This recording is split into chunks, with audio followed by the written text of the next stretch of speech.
West Industries, nous sommes réunis pendant 3 jours autour de 250 exposants du monde de l'industrie, sous-traitants industriels, fabricants d'équipements ou producteurs de services pour l'industrie. Nous sommes ici à Rennes Parc Expo jusqu'à jeudi. Donc, et sur ce plateau télévisé, j'ai le plaisir d'accueillir tout au fil de la journée des entreprises, des chefs d'entreprise ou des acteurs du secteur économique pour faire le tour des grandes problématiques et des grands enjeux de l'industrie en 2025.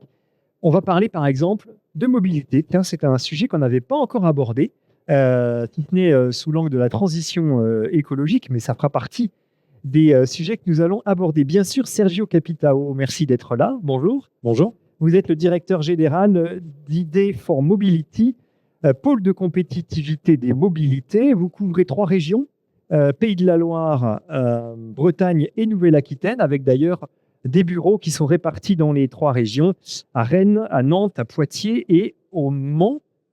ID for Mobility, votre credo, votre objectif, vos sujets, c'est quoi ? Le pôle de compétitivité ID for Mobility, il a pour vocation à faire quelque chose d'assez simple. C'est développer les entreprises qui veulent se développer dans les industries de la mobilité par le biais de l'innovation et de l'industrie, de l'industrialisation. Donc c'est assez simple, c'est accompagner des projets d'innovation, des projets d'industrialisation en lien avec ces marchés-là.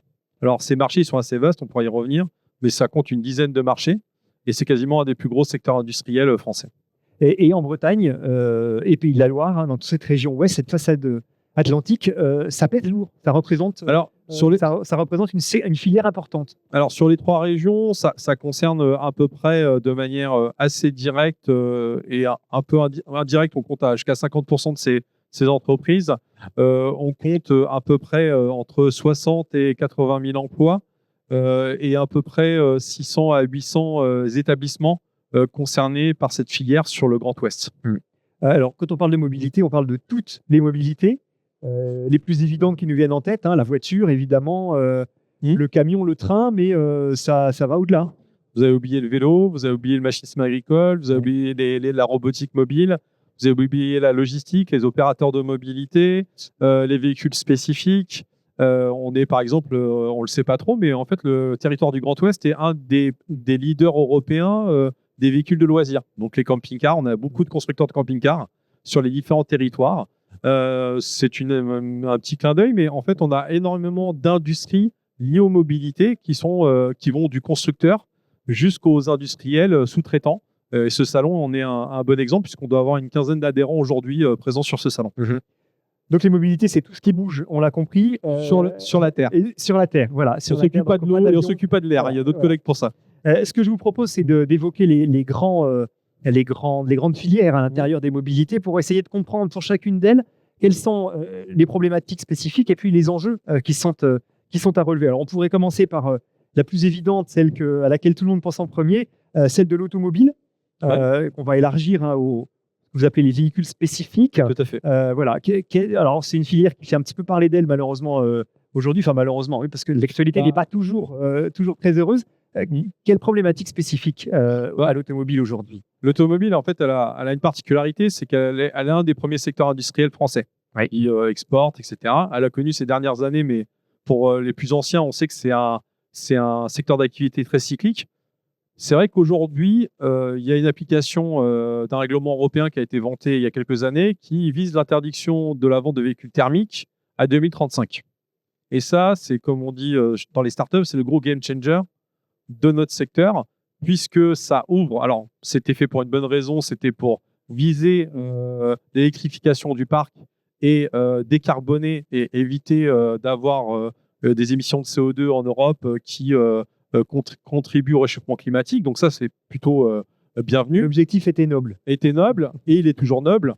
Par contre, il a des externalités qui ont été mal mesurées par la Commission européenne et par effet rebond par l'État français, qui était de protéger l'industrie de la concurrence, notamment asiatique, qui s'était préparée à ce sujet-là et qui n'attendait que ça pour venir sur nos territoires pour délivrer des produits qui sont de très bonne qualité, puisqu'ils ont démarré par ce sujet-là. Ils ont court-circuité le moteur thermique pour aller directement aux véhicules électriques. Et effectivement, le règlement européen a permis une accélération de ça. Alors, pas le règlement européen, mais plutôt le fait de ne pas apporter une forme de protectionnisme aux industries locales, européennes, qui nous aurait permis, entre guillemets, de jouer aux mêmes règles qu'eux, parce que j'ai mal rappelé, mais le coût d'un... Il y a un contenu local, les industriels savent bien de quoi on parle ici, c'est qu'en Inde, il est de 100%, en Chine, il peut être de 80%, en Europe, je vous le fais en 1000, on peut jouer à un jeu, à votre avis, c'est de combien? Alors là, je suis très mauvais à ce jeu-là. 0. 0, d'accord. Donc je pense qu'on a un progrès à, en même temps, vouloir décarboner et en même temps, avoir une souveraineté industrielle et une relocalisation de nos industries autour de ce sujet-là. Donc effectivement, on est aujourd'hui dans le secteur automobile face à cet enjeu massif qui amène effectivement un rétrécissement de l'activité industrielle autour de ce sujet-là, qui amène aussi à des formes de restructuration des chaînes de valeur, parce que déjà on passe du thermique à l'électrique, donc ça apporte déjà une contribution. Et après, derrière, on a effectivement des problématiques sociales, de business pour certains sites. Et on le vit cette année de manière assez violente. C'est un peu la double peine pour le secteur automobile. C'est cette concurrence exacerbée qui arrive avec des produits matures sur notre marché. Et subventionnés. Et subventionnés, et voilà, et avec une protection insuffisante à l'entrée de nos frontières. Et en même temps, cette question de mutation des entreprises automobiles françaises et européennes qui doivent tout changer dans leur modèle avec des implications sur les compétences, la formation des personnels. Donc, on est dans un secteur où il y a fort à faire là, pour un pôle de compétitivité comme le vôtre. En même temps, c'est la porte ouverte à beaucoup d'innovations, il y a beaucoup de possibles. Alors, on a toujours eu beaucoup d'innovations dans le secteur, puisqu'on est le premier consommateur de technologie dans les secteurs manufacturiers. Mais effectivement, entre guillemets, si on prend l'anagramme de crise en chinois, on sait que ça veut dire aussi opportunité. Oui. Et effectivement, dans ce marasme-là, il y a aussi des opportunités, des gens qui se réinventent, qui se transforment. Je peux prendre quelques exemples de projets qu'on a pu mener sur le territoire, des projets comme ABR qui visaient à créer des acteurs qui, entre Stellantis, Centec, Skylabs, qui sont des entreprises régionales, ont travaillé sur comment on développe et on qualifie le démontage de batteries pour faire des batteries de seconde vie. Oui. Et donc ça, c'est extrêmement intéressant parce qu'on crée, donc, dans les sujets de décarbonation, on a aussi l'économie circulaire, l'industrie circulaire. Et donc typiquement, ça, c'est un projet qui vise, entre guillemets, à, comme on sait qu'on a des problématiques d'approvisionnement de matières premières qui sont entre les mains, devinez, de l'Asie et notamment de la Chine, ça nous permet, entre guillemets, de créer une économie circulaire autour de ces sujets-là et de la souveraineté. Donc ça, c'est un exemple de projet très intéressant. On peut avoir un deuxième exemple de projet, c'est sur les compresseurs électriques. Là, j'ai vu qu'il y avait Sanden qui est ici, qui est une grosse entreprise qui est entre Saint-Malo, du côté de Tintinec, entre Saint-Malo et Rennes. Ils font des compresseurs électriques nouvelle génération. Parce que le véhicule électrique, on doit diminuer sa consommation d'énergie, parce que la batterie coûte cher et en plus, elle est assez consommatrice. Et l'avantage de ces nouveaux compresseurs, c'est qu'ils ouvrent une opportunité de business pour l'entreprise. Donc ça, c'est un deuxième exemple. Puis le dernier exemple, c'est qu'en fait, on a parlé des ZFE en France, etc. Et on a des nouveaux types de véhicules. Les centres-villes à trafic limité. Voilà. Exactement. Des zones à faible émission, et que de nouveaux types de véhicules pouvaient être inventés, plus frugaux, plus adaptés aux besoins. Effectivement, aujourd'hui, on a des véhicules qui ont pris cher en termes de poids et de taille.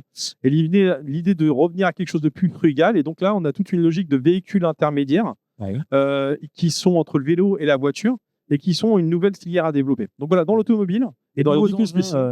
Qui vont élargir la gamme des mobilités que vous avez décriviez tout à l'heure. Voilà. Tout à fait. Alors ça, c'était la première sous-filière, j'allais dire, celle de l'automobile. Le ferroviaire. Alors ça... Là, on est à l'autre bout. Ouais. Ferroviaire, c'est intéressant. En ce moment, il y a je ne sais pas si vous avez été vigilant sur ce point-là, mais il y a un dispositif, un groupe de travail qui s'appelle Ambition France, qui a été lancé par le Premier ministre et par le ministre des Transports, ministre de l'Économie, qui vise à comment on finance les infrastructures de demain, routières, mais surtout ferroviaires. Et c'est un vrai sujet parce qu'aujourd'hui, finalement, la part du train dans les mobilités, dans la décarbonation, c'est à la fois passer le parc du thermique à l'électrique, mais c'est aussi faire du report, ce qu'on appelle du report modal, c'est-à-dire d'aller vers d'autres types de mobilité. Et donc, d'augmenter la fréquentation du train, d'augmenter les mobilités actives, on y reviendra tout à l'heure. Et donc, le ferroviaire retrouve des lettres de noblesse, entre guillemets. Et donc là, ça veut dire quoi? Ça veut dire qu'on attend depuis longtemps, soit dit en passant. Oui, mais parce que c'est un sujet lourd. Ouais. Entre guillemets, c'est des véhicules qui sont très onéreux. Il faut une infrastructure. C'est pour ça que le sujet, il est autant de l'infrastructure que du matériel roulant. Ouais. Mais effectivement, aujourd'hui, les enjeux, c'est aussi de décarboner, aussi bizarre que ça puisse paraître, parce qu'il y a des lignes qui ne sont pas toutes électrifiées. Et donc, il faut continuer à décarboner, même si c'est un mode de déplacement extrêmement vertueux, mais il y a des lignes à décarboner. Il faut augmenter aussi le niveau de connectivité de ces engins pour les rendre plus fiables en termes de taux de service, les retards, la fiabilité, la maintenance. Et puis, effectivement, il y a les infrastructures à sécuriser en lien avec le matériel roulant. Et ça, c'est les grands enjeux du ferroviaire. Aujourd'hui, c'est un marché qui correspond, qui a à peu près plusieurs dizaines de milliards d'euros de chiffre d'affaires. Il n'y a pas beaucoup, on compte, c'est moins de 10 000 entreprises, moins de 5 000 entreprises qui travaillent dans ce secteur-là. Donc, il y a beaucoup à faire, surtout si les plans de développement qu'on voit arrivent là. Globalement, il y a du boulot peut-être pour se positionner. Pour ceux qui veulent faire de la diversification dans le ferroviaire, c'est peut-être le bon moment. Sachant que le ferroviaire, effectivement, a le vent en poupe avec des projets importants sur le fret et sur le transport de voyageurs. Le modèle TGV ayant montré tout son intérêt dans des pays de la taille des pays européens. Le grand enjeu aujourd'hui est moins le train à grande vitesse que ce qu'on appelle les SERM, donc les services express régionaux métropolitains, qui visent à développer des RER métropolitains dans les régions. Et ça va amener énormément de nouveautés et de nouveaux projets sur les grandes métropoles, dont Rennes, dont Nantes. Et je dis Rennes, mais en fait, en Bretagne, on a fait un SERM régional, donc qui va concerner l'ensemble de la Bretagne. Donc ça, c'est extrêmement intéressant parce que c'est des projets qui ont été labellisés par l'État avec les collectivités et qui vont apporter, entre guillemets, sans doute, un renouveau autour de ces sujets-là et potentiellement des affaires soit locales, soit nationales sur ces sujets. Donc le train qui se réinvente, y compris au niveau local. Les mobilités actives, donc je n'avais pas oublié le vélo, c'est effectivement très, très important, et avec cette incitation effectivement à utiliser moins la voiture individuelle et un peu plus les modes de transport actifs, dits actifs. Là-dessus, il y a de la place pour de l'innovation aujourd'hui. Il n'y a que ça. Pourquoi? Parce qu'en fait, déjà, c'est un des véhicules les plus vendus en France. Si on appelle ça un véhicule, et nous, on appelle ça un véhicule. C'est un marché qui a connu des croissances phénoménales ces dernières années. Bon, cette année, mais c'est un contexte économique global. C'est un marché qui est en train de se tasser, qui a ralenti là, mais qui a été longtemps en progression, entre guillemets, notamment après le Covid et aussi par les changements de pratiques. Et donc là, il y a vraiment le développement du vélo taf, de la cyclo-logistique, etc. Là, on parle du vélo, pas du vélo loisir. Non, pas le vélo. Alors après, il y a aussi le vélo tourisme, où les régions, et notamment la région Bretagne et Pays de la Loire, sont très en avance sur ces questions-là. Et c'est vrai qu'aujourd'hui, ça provoque et ça génère des business. Alors, c'est quoi les enjeux de cette filière? Elles sont assez simples, c'est réindustrialiser. D'accord. Pourquoi? Parce qu'aujourd'hui, au niveau de l'assemblage, on n'est pas trop mal en France, même si on pourrait faire mieux. Et d'ailleurs, ça concerne des grandes entreprises comme MFC ou Arcati, qui sont les plus gros assembleurs de l'ouest de la France et quasiment nationaux, et qui sont pas très loin dans la région voisine des Pays de la Loire. Et après, vous avez la place pour des startups. Par exemple, Moustache, il y a un peu plus de 10 ans, n'existait pas. Et aujourd'hui, ils produisent à peu près 60 000, 80 000 vélos dans l'est de la France. Donc, ça montre qu'il y a la place, entre guillemets, pour de l'assemblage de vélos, mais qui est déjà, on va dire, pas quelque chose qui est à développer. Mais par contre, il y a tout un volet de relocalisation, de réindustrialisation autour des composants. Oui, parce que pour l'instant, on assemble des éléments qui viennent d'ailleurs. Notamment d'Asie, Thaïlande, Taïwan, etc. Et donc là, effectivement, il y a toute une filière à réinventer pour faire du cadre alu. Ça, ici, on peut. Je pense qu'il y a quelques entreprises qui savent faire ce genre de choses, mais avec les normes et les niveaux de précision et les cadences et le prix qui est attendu par cette filière-là.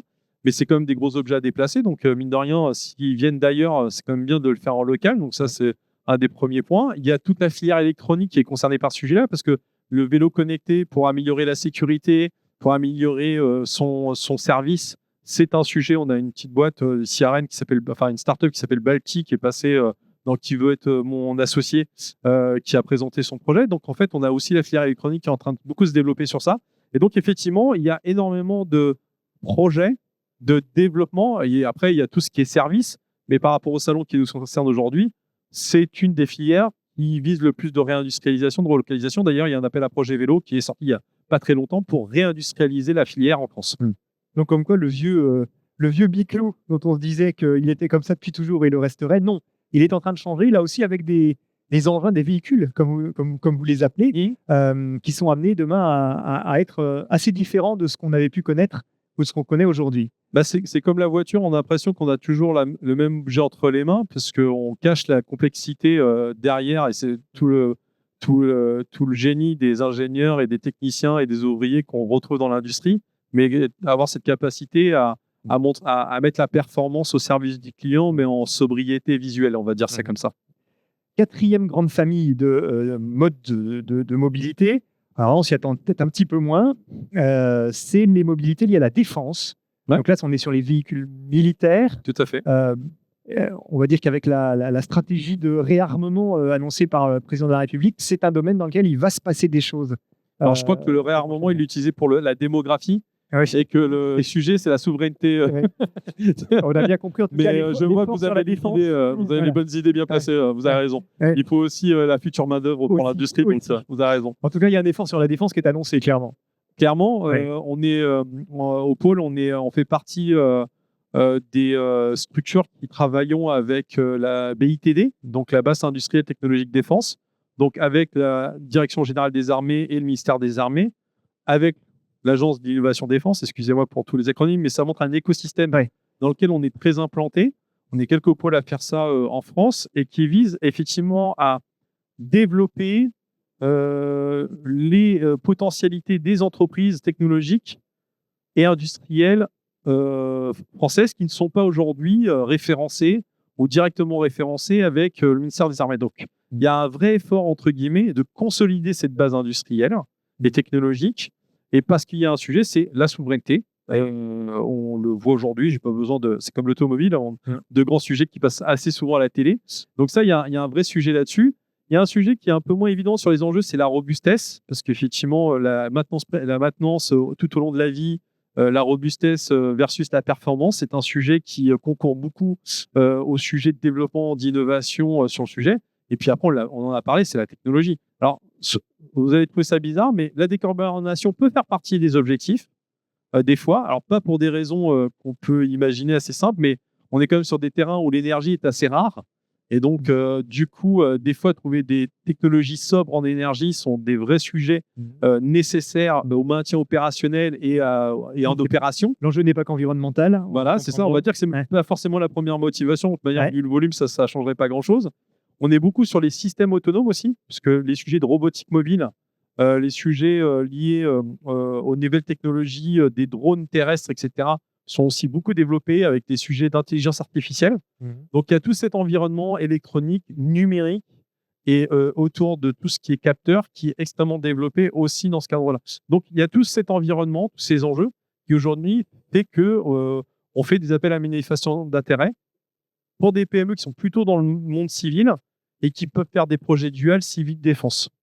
Et on a des sujets extrêmement intéressants et des fois assez inattendus. Une PME, une PMI bretonne ou aquitaine peut, sous un certain nombre de conditions, entrer, je dirais, dans le giron des entreprises accréditées ministère de la Défense, ministère des Armées, pour mener des projets ou proposer ses produits et ses services. C'est quelque chose de possible, d'accessible, on va dire. Oui, parce que pour vous donner un exemple, aujourd'hui, nous, on est près de 500 membres dans le réseau ID4 Mobility, dans le pôle. Et aujourd'hui, on a à peu près une centaine d'entreprises qui sont référencées dans la BITD.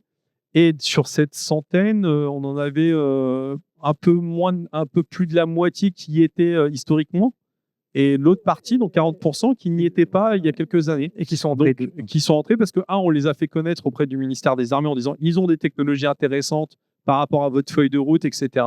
Ils ont fait l'analyse et ils ont identifié que ça pouvait être intéressant et ils les ont ajoutés.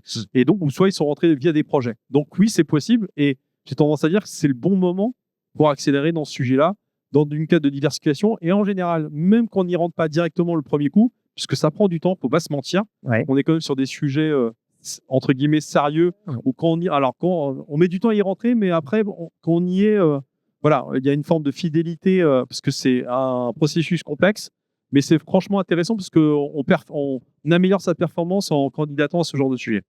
Donc le pôle de compétitivité a aussi ce rôle-là, de pousser des entreprises vers des marchés auxquels elles n'auraient peut-être pas pensé, ou qu'elles pensaient éventuellement inaccessibles.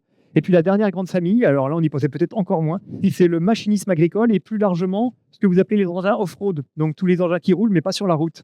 C'est ça. Alors ça va. Souvent les off-road aussi, on les retrouve dans les fermes, parce que ça peut être par exemple, prendre une marque qu'on connaît bien dans notre région, c'est Manitou. On peut retrouver à la fois sur des chantiers et des fermes. Donc vous voyez que entre machinisme agricole et engins off-road, on a quand même une forte proximité. Alors pour être tout à fait simple, c'est en fait encore une fois, vous voyez comme quoi le sujet il est assez clair pour nous. C'est que je vais encore vous parler de décarbonation, d'électrification, parce que vous voyez, tous ces véhicules-là, ils sont concernés par ça. Et donc, ça montre bien qu'il y a un fil conducteur aujourd'hui autour de l'industrie des mobilités. C'est que qu'on aille du tracteur à la voiture, ou même en passant par le vélo, cette question de la décarbonation, de l'électrification, c'est un sujet clé, entre guillemets. Donc, finalement, on s'y retrouve. Nous, on a organisé des ateliers entre un Manitou et un Stellantis pour voir comment ils stockaient les batteries, comment ils gèrent industriellement le développement de ces véhicules-là, alors que ce n'est pas du tout les mêmes véhicules, ce n'est pas mis entre les mains des mêmes personnes, et pourtant, il y a des communs. Donc ça, c'est intéressant. L'autre sujet, c'est le développement des rendements par le numérique. La question d'avoir de l'intelligence artificielle pour piloter les choses, pour éviter que l'opérateur, l'agriculteur ou son ouvrier perdent du temps à des tâches qui ne sont pas très intéressantes et facilement automatisables. Ça fait les choses. De faire dans la robotique agricole, d'aller faire de la cueillette automatique, entre guillemets, en fonction du niveau de maturité du fruit ou du légume, c'est des choses sur lesquelles on a développé les choses. Juste pour vous dire que ce n'est pas la science-fiction, notre premier véhicule autonome qu'on a lancé, qu'on a réussi à mettre sur le marché avec un de nos adhérents, ce n'est pas dans l'automobile, alors que c'est là-dessus qu'on a commencé, mais c'était dans le machinisme agricole. Aujourd'hui, chez Kuno Duro, qui est un gros fabricant de machinisme agricole, si vous allez sur YouTube, vous tapez Aura, A-U-R-A, vous allez voir une mélangeuse qui assemble les différents ingrédients pour nourrir la vache, donc en automatique, donc il va chercher les différents éléments, il sait quels sont les dosages qu'il doit faire en fonction des vaches, en fonction de la journée de la semaine, etc. Et ensuite, il va distribuer en automatique. Ça économise un poste d'ouvrier agricole quasiment sur une journée, et ça améliore la performance et le rendement du lait puisque c'est mieux dosé. Donc voilà typiquement un exemple. Et ça, ça a été en 2016-2017. Pas très loin d'ici, l'Audix, Manurob, qui fait des engins de manutention autonomes. Donc là, pareil, développement de tout ce qui est perception, capteur. Donc on voit que c'est une filière extrêmement innovante et qui passe très vite de l'innovation au marché parce que les besoins clients et le taux de service, il est là. Et donc, comme on est dans du B2B, c'est extrêmement plus facile d'y aller. On n'a pas toute la complexité de rouler dans un espace public, etc. Et donc là, on a des vraies innovations extrêmement fortes. Mais des solutions et des technos qui ensuite pourront se retrouver peut-être dans le secteur automobile ou...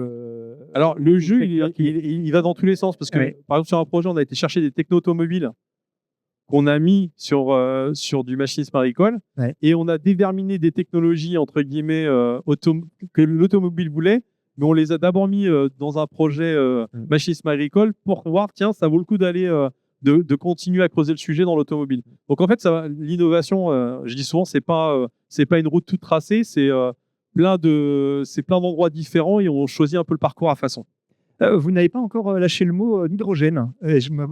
Je l'attendais ce mot-là en me disant que c'était. Si, je l'ai dit, électrification. Ouais, électrification. Dans l'électrification, vous avez l'hydrogène. L'hydrogène, effectivement, ça ressort de l'électricité, mais précisément sur l'hydrogène. Alors, c'est un sujet aujourd'hui qui pourrait être transversal pour le coup. Il est très transversal à l'ensemble des familles qu'on a évoquées. Parce qu'on le retrouve dans le train, on le retrouve dans le machinisme agricole, on le retrouve dans l'automobile, dans le camion, etc. La difficulté de l'hydrogène, c'est que, comme vous dites, c'est encore un sujet innovant. Pourquoi ? Parce qu'en fait, il faut créer toutes les conditions qui permettent la démocratisation de cette technologie. Et on dit souvent, c'est un écosystème hydrogène qu'on doit développer. C'est à la fois la production d'hydrogène, parce qu'il s'agit... C'est vert quitte à faire. Vert ou blanc, si on arrive à l'extraire. C'est de le distribuer, c'est ensuite d'avoir les matériels qui fonctionnent avec cette énergie-là, qui est en concurrence avec l'électrique à batterie. et qui, du coup, se fait challenger très souvent sur ces questions-là. Et après, il y a l'après-vente, etc., etc. Et donc, du coup, on a encore beaucoup de projets pour développer ou des écosystèmes complets ou des véhicules pour des usages spécifiques. Ce qu'on voit, c'est que ça se resserre plutôt sur la mobilité lourde, avec des forts niveaux de tournée qui permettent, entre guillemets, d'avoir des points de recharge assez bien identifiés. Et au niveau européen, ça pousse quand même pas mal. Mais en fait, aujourd'hui, technologiquement, la décarbonation passe par tous les vecteurs. Et donc, effectivement, l'hydrogène est aujourd'hui challengé par la batterie, qui elle-même progresse, et challengé par l'hybride, etc., par le GNV et autres. Et donc, du coup, aujourd'hui, on se retrouve face à une multitude technologique qui est assez complexe à appréhender. Et donc, c'est pour ça qu'il faut qu'on pousse tous les curseurs, parce que la question, c'est, on croit que ça peut être abandonné, mais le président chinois, il a encore parlé d'hydrogène il n'y a pas si longtemps que ça. Donc, on voit que c'est des sujets qui font beaucoup d'allers-retours. Et c'est comme le véhicule autonome, on a eu un moment une hype. On a dit, ah non, mais c'est fini. En fait, c'était une bulle technologique. Pendant ce temps-là, les Chinois et les Américains, ils ont continué. Puis là, on commence à avoir des robots taxis avec Pony AI, avec Waymo, qui continuent à engranger les kilomètres et à développer les technologies. Donc, entre guillemets, soyons vigilants sur... Soyons vigilants, mais c'est difficile pour un chef d'entreprise aujourd'hui qui, dans le transport routier par exemple, qui doit faire des choix, qui engage son entreprise à 10-15 ans. Cette complexité technologique, cette diversité de choix et ces incertitudes rendent des choses particulièrement compliquées. Dans ce contexte-là, et on terminera là-dessus malheureusement, parce que notre temps est bientôt écoulé, quel rôle joue ID4 Mobility? Vous êtes alors cheville ouvrière de toutes ces relations entre les entreprises, les centres de recherche, les labos, les bureaux d'études. Vous poussez les entreprises, vous les accompagnez, vous contribuez au financement de l'innovation également. C'est un petit peu tout ça? C'est tout ça. Alors, je vais le faire très rapide. C'est d'aller chercher des partenaires. Quand je dis des partenaires, on croit que c'est un terme un peu pompeux. C'est d'aller chercher des gens qui savent faire des choses que vous ne savez pas faire. Et souvent, aujourd'hui, on l'a dit, le monde devient complexe. Et cette complexité, il faut l'aborder à plusieurs. Donc, on croit beaucoup collaboratif. C'est là-dessus qu'on base notre vision. Et donc, c'est vrai pour du business, c'est vrai pour de l'innovation, c'est vrai pour de l'industrialisation. On fait aussi on a parlé de beaucoup de sujets. On voit que ça bouge très vite. On est dans un domaine qui est très technologique, qui est lié à des dynamiques de marché très complexes. Et on apporte cette connaissance-là. Et donc, notre réseau apporte cette connaissance, cette vision marché. Parce que l'innovation, c'est une invention qui se vend. Et donc, pour vendre, il faut connaître son marché. Nous, notre objectif, c'est pas de mettre des choses sur étagère. Nous, quand on dit on va faire des technologies mises sur étagère, l'étagère, vous la gardez. Nous, on la démonte. Meilleur, nous, avec le 5S, les étagères, elles existent quasiment plus. Mais on est là pour ça. Donc ça, c'est le premier point. Quand on a trouvé l'idée, le marché, etc., on aide à structurer les projets et à aller trouver des financements. Donc, vous l'avez dit, ça va du niveau métropolitain, régional, national, européen. On est à toutes ces échelles-là. Européen, très intéressant, parce que ça ouvre à la fois accès à des financements et en même temps à un réseau de partenaires, parce que des fois, les marchés, il ne faut pas les voir franco-français ou régionaux, il faut les voir au niveau européen. C'est souvent un peu le défaut que l'on a, c'est pas de penser l'export dès le départ du projet. Donc ça, on pousse à ça, parce que nous, on est sur un marché mondialisé et on doit se battre avec les meilleurs mondiaux. Et le troisième sujet, c'est qu'en fait, on croit beaucoup à la relocalisation et à la souveraineté industrielle, et qu'une innovation, c'est gentil de faire de la recherche et développement, mais si elle n'est pas industrialisée sur le territoire, on a dépensé de l'argent, mais on n'en a pas tiré les profits au niveau du territoire. Et donc, notre objectif, c'est d'avoir un continuum pour aider les entreprises à industrialiser leurs produits à travers des accompagnements qui sont un peu du même niveau, trouver des partenaires, trouver des financements, trouver des opportunités business. Voilà, en gros, c'est ce qu'on a. Donc, globalement, si vous voulez vous attaquer au marché des mobilités, il y en a une dizaine de marchés. Vous êtes les bienvenus. On fera de l'innovation et de l'industrie ensemble. Et à ce moment-là, vous contactez Sergio Capitao, qui est donc le directeur général d'ID4 Mobility, le pôle de compétitivité des mobilités de toute la façade atlantique de notre pays. Merci pour ce voyage, parce que c'en était un, notamment auprès des entreprises innovantes dans le domaine des mobilités, dans ces grandes familles des mobilités. Merci beaucoup, bonne journée et bon salon. Merci, au revoir.